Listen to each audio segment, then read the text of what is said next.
Don't worry. She's only sleeping. You must be the Traveler. She called your name repeatedly while attempting to battle her way through the blizzard. Newcomers to Snezhnaya struggle to adapt to the sheer cold at the best of times. Lately, even the locals are suffering, with a powerful monster having summoned a bitter snowstorm.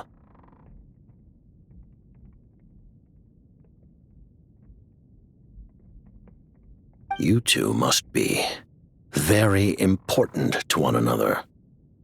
You should take more care not to get separated. Your eyes.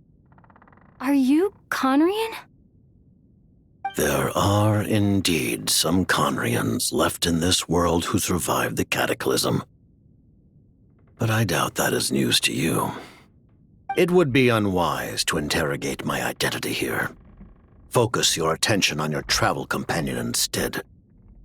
We will meet again very soon.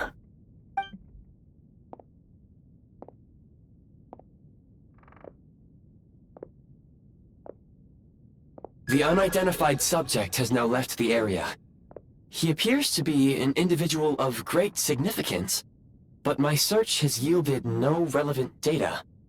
I will try searching the database again. Against the odds, your companion is safe and sound. The other person even left a blanket for her.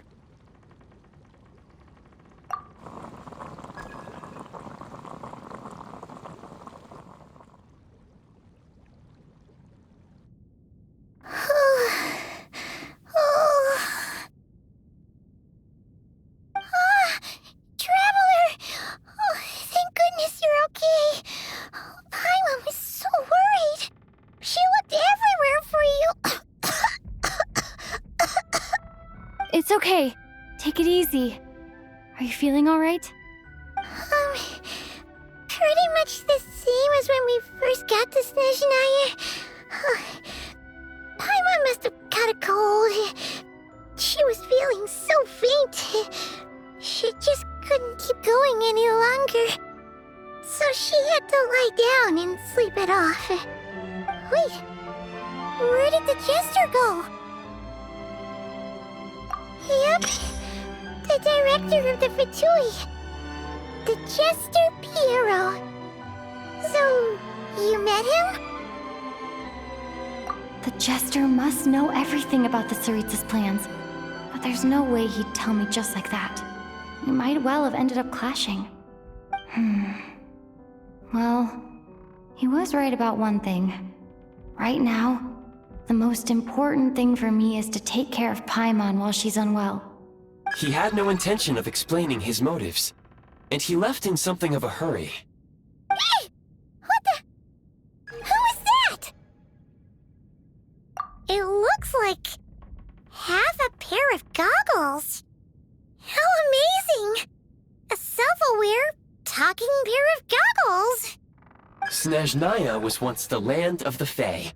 There are many ancient creations here that I'm sure would broaden your mind further still. Mind you, my database is also expanding as we speak. You must be a rare creature yourself. Oh, wow! Well, thank you so much. You've earned yourself some of Paimon's favorite candy. Oh, but by the looks of it, you probably can't eat that, can you? Goodwill detected. Instead of candy, perhaps I can suggest my preferred strategy. Please clean me regularly to keep me operating at peak efficiency. Oh, that makes sense. Every pair of goggles needs wiping clean once in a while. Sure thing, mister. Anyway, back to the Jester for a second. Paimon's still confused about something. When he first showed up, he already knew Paimon's name. And he acted like he expected Paimon to know who he was, too. Paimon could tell that he was Conrian from his eyes. And he definitely seemed like someone pretty important. But beyond that, Paimon didn't know anything about him. He was only only later, after he rescued Paimon from the snow, that he properly introduced himself. That's the only reason Paimon knows he was the jester. Oh, seems unlikely. He ran into the snow following the sound of Paimon's voice, with a really anxious expression on his face. He didn't act like someone who knew she would be here in advance. And after bringing Paimon here, he just stared out at the snow. He didn't do anything to Paimon at all. In fact, he barely said anything. Wouldn't even answer any of Paimon's questions either. Paimon didn't feel unsafe around him, and he didn't seem to have any ulterior motives.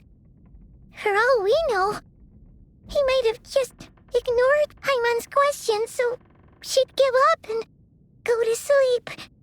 Please allow me to interrupt.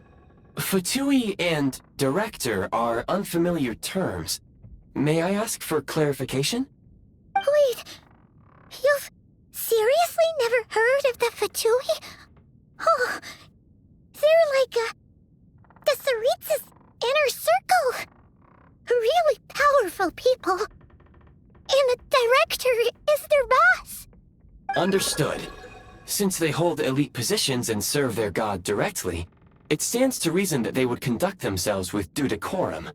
I am inclined to agree with your assessment, Miss Paimon. I did not detect any ill will from the gentleman in question.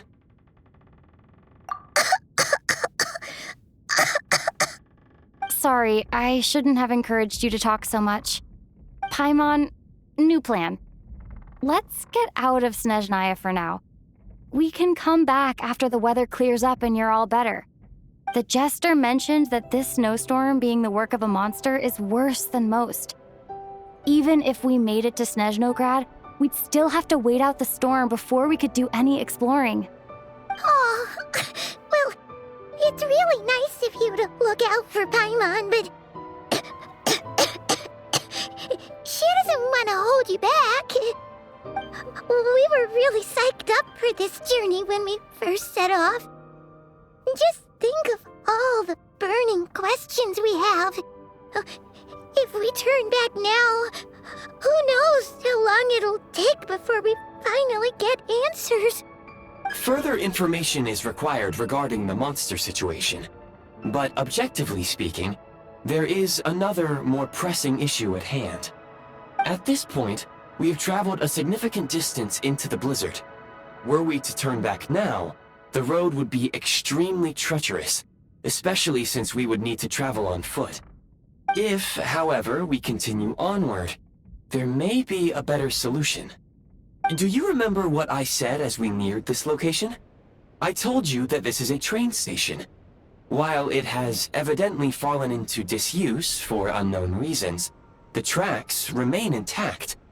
We can break through the blizzard and forge ahead by driving a train.